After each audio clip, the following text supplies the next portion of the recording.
Saya mohon maaf dalam hal ini Pak Oto, maafin saya meskipun saya lebih tua dari Pak Oto lah umurnya. Kalau semua yang saya katakan ini tidak benar, tidak bisa saya buktikan, saya sampaikan di depan ini, saya akan berhenti jadi advokat.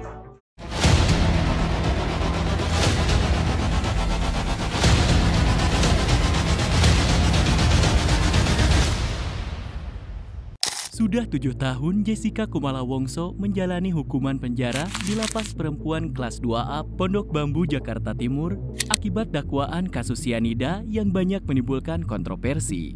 Jika sesuai undang-undang yang berlaku, Jessica akan bebas bersyarat pada tahun 2036 mendatang.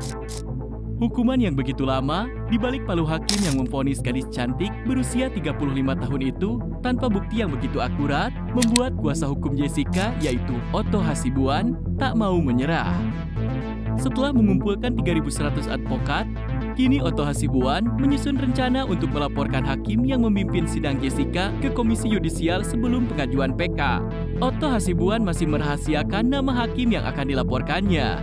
Dan berikut ini adalah skenario pembebasan Jessica Wongso dan fakta adakah antek mafia di balik skandal sianida ini? Namun sebelum lanjut, jangan lupa klik subscribe-nya dan nyalakan notifikasinya. Lesbian. Banyak yang beranggapan bahwa Jessica Wongso dan Mirna Salihin adalah sahabat dekat. Hingga isu ini membuat banyak spekulasi bahwa kedua wanita cantik itu merupakan pasangan sesama jenis. Anggapan itu terjadi lewat film dokumenter Ice Cold, di mana ketika Jessica diwawancarai, dia mengatakan hendak mencium mayat Mirna Salihin untuk terakhir kalinya. Namun pernyataan itu tak bisa dijadikan patokan untuk mengetahui orientasi seksual seseorang, mengingat bahwa kedua wanita ini merupakan sosok yang cukup akrab. Menanggapi tuduhan bahwa Mirna dan Jessica adalah pasangan LGBT, Edi Darmawan membantah hal itu. Namun meski demikian, anehnya ayah Mirna justru menuding bahwa Jessica memiliki kepribadian ganda, yaitu sisi gelap dan sisi normal. Ayah Mirna, Edi Darmawan, juga menjadikan alasan tersebut sebagai salah satu motif kenapa Jessica sampai nekat membunuh putrinya. Jessica cemburu dan sakit hati melihat putri saya menikah dengan lelaki bernama Arif Sumarko, ucapnya lewat sebuah wawancara dengan salah satu media. Penduduk tetap Australia. Usut punya usut, sebelum kasus sianida menimpa Jessica Wongso, wanita kelahiran Jakarta ini sudah 8 tahun tinggal di Australia dengan status penduduk tetap atau permanen residen. Di sana Jessica tinggal bersama orang tua dan 2 saudara kandungnya yang lebih dulu menetap di Australia sejak tahun 2005. Pada tahun 2007, untuk pertama kalinya Jessica bertemu dan berkenalan dengan Mirna Salihin, yang saat keduanya sama-sama menuntut ilmu di Billy Blue College of Design di Sydney. Setelah lulus kuliah, Jessica magang di sebuah perusahaan penyewaan mobil ambulans, yaitu NSW Ambulance, sebagai tenaga desain grafis. Sementara Mirna memilih pulang ke Indonesia. Kedua wanita ini kemudian tak pernah bertemu setelah itu. Dipecat dan sisi gelap. 8 tahun Jessica bekerja di NSW Ambulance sebagai tenaga desain grafis. Ia dipecat dan memilih kembali ke Indonesia pada tahun 2015. Tujuan Jessica balik ke Indonesia untuk mencari pekerjaan sebagai desain grafis.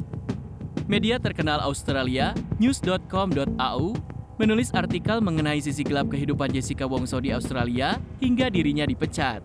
Dalam persidangan kasus sianida kemarin, hakim menyebutkan bahwa Jessica pernah menabrakkan mobilnya ke sebuah panti jompo di Sydney. Ia juga pernah mencoba melakukan aksi bunuh diri karena depresi akut yang dialami Jessica akibat mantan kekasihnya, Patrick O'Connor.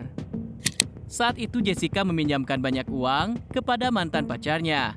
Namun alih-alih dikembalikan, Patrick justru memberikan kesaksian palsu. Dikatakannya, Jessica memiliki kepribadian yang berbahaya dan meminta semua orang untuk menjauhkannya.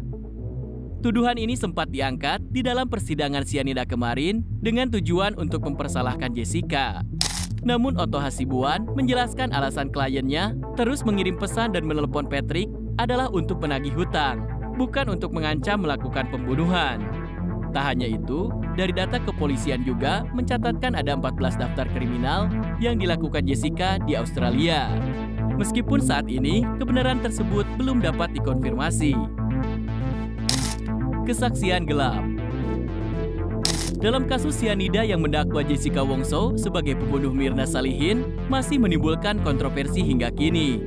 Simpang siurnya bukti yang ada dan kesaksian yang tak bisa dipertanggungjawabkan adalah alasan mengapa saat ini masyarakat kembali menuntut agar sidang ini dibuka kembali.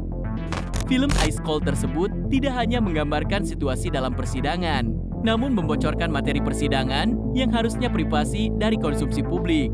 Alhasil, kesaksian dari pihak terkait seperti ayah korban yang menyebut bahwa ia memiliki botol sianida membuat rakyat curiga.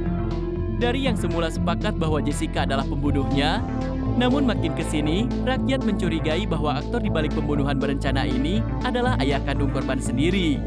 Bukan hanya itu saja, tabiat buruk ayah korban seperti suka gonta-ganti pasangan, mengaku mengeluarkan banyak uang demi memenjarakan Jessica, jadi analisa kuat publik bahwa Edi Darmawan memiliki kepribadian aneh hingga nekat membunuh anaknya sendiri.